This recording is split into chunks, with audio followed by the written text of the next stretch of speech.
Word to your mummy. You know what time it is. So don't go anywhere. It's Cinemassacre. It's Monster Madness. 80s-a-thon. Something's coming. From Beyond is a 1986 sci-fi horror flick from director Stuart Gordon. He also directed Reanimator, which stars many of the same cast members, Barbara Crampton and Jeffrey Combs. It's based off a short story by H.P. Lovecraft, who also wrote Reanimator. Combs plays a scientist named Crawford, and as usual, his acting is over the top. Bit off his head. Like a gingerbread man. Early in the movie, he's in a mental hospital because he's been traumatized by his work. For some reason, the doors sound just like Star Trek. He's given a choice to recreate his experiment or stay in a straitjacket. You can either stay here for the rest of your life or you can come with me. That's not much of a choice, is it? Eventually, he's taken over by the experiment and becomes a monster with no control. There's another scientist named Dr. Pretorius. Pretorius! A tribute to the scientist in Bride of Frankenstein, but in name only. Pretorius is the creator of a machine that heightens the senses of whoever uses it. It's addictive like a drug. The machine also kind of reminds you of the laboratory equipment in Frankenstein. In Frankenstein, the machine harnesses lightning to reanimate dead tissue. In From Beyond, it opens a universe of creatures. They look like flying eels.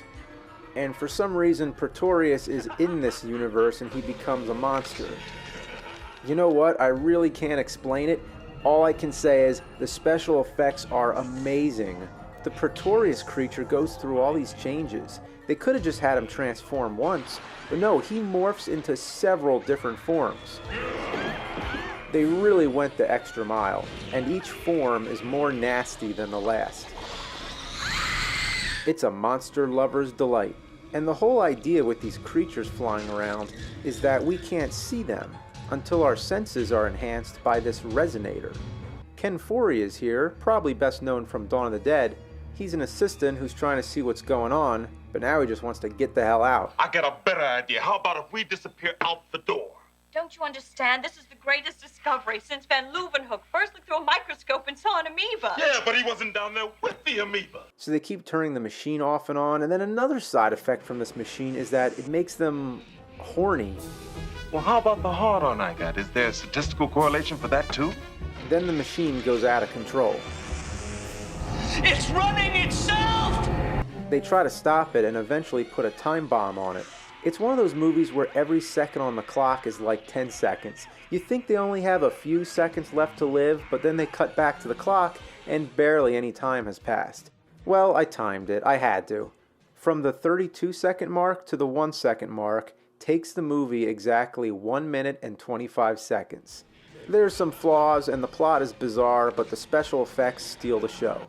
It's disgusting. If you like The Fly with Jeff Goldblum, this is probably up your alley because both are about scientists that go through transformations. And it's also some of the best effects from the 80s. From Beyond is a must-see.